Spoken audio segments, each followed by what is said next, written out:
You know, there's one thing I've always hated more than anything else: bugs. Not just the buzzing flies or the stinging bees.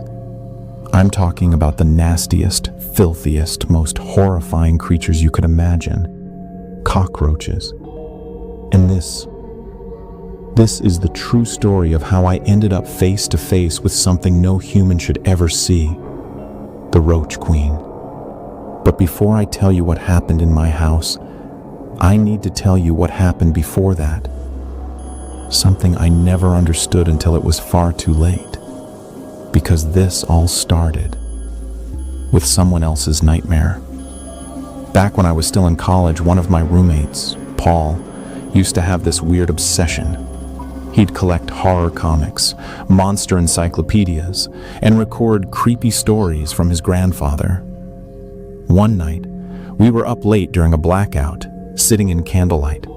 Paul looked over at me and said, "You ever heard of a woman with 6 arms, wings, and eyes like a bug?" I laughed, thought it was just one of his monster stories. But Paul's face was pale, dead serious. He said when he was 10, his family rented a rundown farmhouse deep in the country. The house had a weird smell, like old wood and something rotten.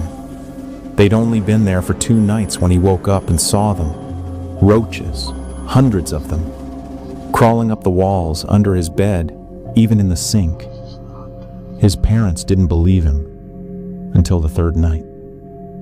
That night he heard something in the basement, clicking, hissing. So he crept down with a flashlight, and in the flickering beam, he saw something crouched in the shadows. A woman, but not quite human.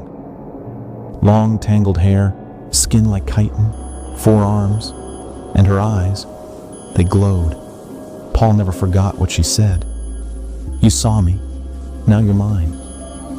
His family moved out the next morning, and Paul said he never dreamed the same way again. I thought it was all a joke, just some twisted bedtime story, until I moved into my own house years later, an old 2-story colonial on the outskirts of town. Cheap, quiet, too quiet. Everything was fine at first, until one night I was about to eat some leftover pasta when I saw it. A roach, just sitting there on the table like it owned the place. Disgusted, I grabbed a shoe and smashed it, cleaned the mess, tossed it in the trash. But then, 2 more, then 5. Then the walls started to move. Within days, I was living in a nightmare. Roaches in the cupboards, the floors, even my bed. I bought traps, sprays. Nothing worked.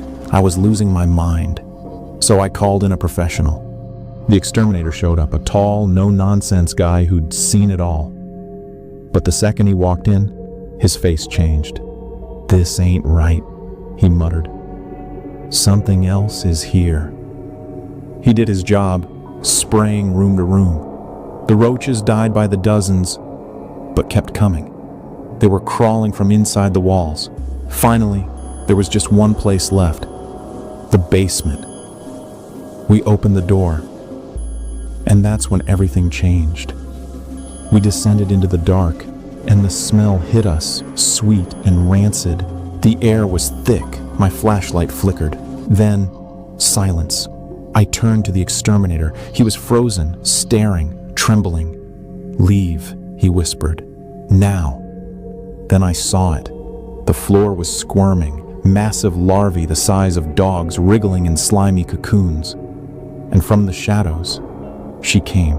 Brown hair, twitching antennae, black faceted eyes, and those wings.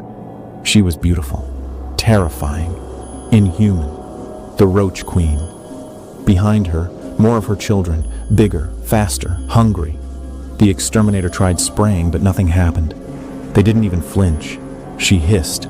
Her children charged. We ran. He didn't make it. I looked back just once. His screams, I'll never forget them. They swarmed over him like a wave. When they were done, only bones remained. I slammed the basement door, locked it, and drove away. I never went back. I thought I was safe at my parents' place. I told them everything. They didn't believe me, laughed it off. said I was stressed, said it was probably just a dream, until we heard it, scratching, hissing. I turned toward the window, and I saw her silhouette. She'd followed me. I left that night. I don't stay in one place for more than a few weeks. Every time I settle in, they find me again. I don't know how long I can keep running, but if you ever hear scratching on your walls at night, if you ever see shadows that shouldn't be there, lock your doors and pray she doesn't pick you next, because once she marks you, the Roach Queen never lets go. If you've ever seen something you couldn't explain, leave a comment below. And if you never want to meet her, subscribe.